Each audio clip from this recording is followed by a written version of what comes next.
పేదలందరికీ సొంత ఇల్లు కట్టించాలని వాజ్పేయి గారు అనుకున్నారు. అందుకోసమే వాల్మీకి అంబేద్కర్ ఆవాస్ యోజన అంటూ వాంబే అనే స్కీమ్ కింద దేశవ్యాప్తంగా ఇల్లు ఇవ్వడం ప్రారంభించారు. చాలామందికి ఇచ్చారు, ఇంకా చాలామంది ఉన్నారు. కాంగ్రెస్ కూడా ఆ కళను నిజం చేసే ప్రయత్నం చేసింది. వాళ్ళు కూడా పేరు మార్చి ఇందిరమ్మ ఇల్లు అన్నటువంటి పేరుతో, రాజీవ్ గృహకల్ప అన్నటువంటి పేరుతో ఇళ్ళని పంచడం అన్నటువంటి చేసుకొచ్చారు. అయితే వాంబే కాలనీ ఇళ్ళు ఇండివిజువల్ హౌసెస్ అయితే ఇవి వచ్చేటప్పటికి అపార్ట్మెంట్ల దశకు వచ్చినాయి. తర్వాతన మళ్ళీ అట్లాగా ఒక స్కీమ్ని ఇంకొకళ్ళు ఫాలో అప్ చేయడం అనేది నడిచింది. ఇదంతా ఇప్పుడు ఎందుకు చెప్పాల్సి వస్తుందంటే, ఒకళ్ళ హయాంలో అనుకున్నది మరొకళ్ళు కొనసాగించడం అన్నది చెయ్యాలి.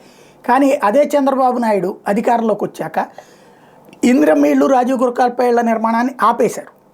ప్లస్ టిడ్కో ఇళ్ళు తను కట్టిస్తున్నానంటూ ముందుకు వచ్చారు, అది పూర్తి చేయలేదు. కాబట్టి పథకం ఒకళ్ళు ప్రారంభించాక ఇంకొకళ్ళు ఆపేయకూడదు అంటూ తను అదే చేశారు.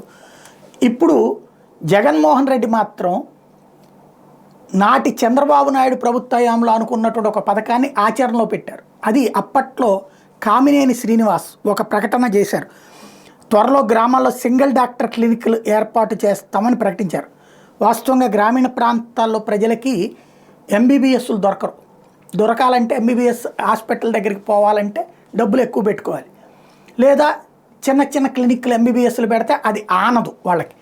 ఆర్ఎంపీలను నమ్ముతారు కానీ ఎంబీబీఎస్లు హాస్పిటల్ దగ్గరికి పోరు. హాస్పిటల్ పెద్దదిగా ఉండాలంటే ఎంబీబీఎస్ చదివిన ఆయన దగ్గర డబ్బులు లేకపోతే ఎట్లా సాధ్యమవుతుంది?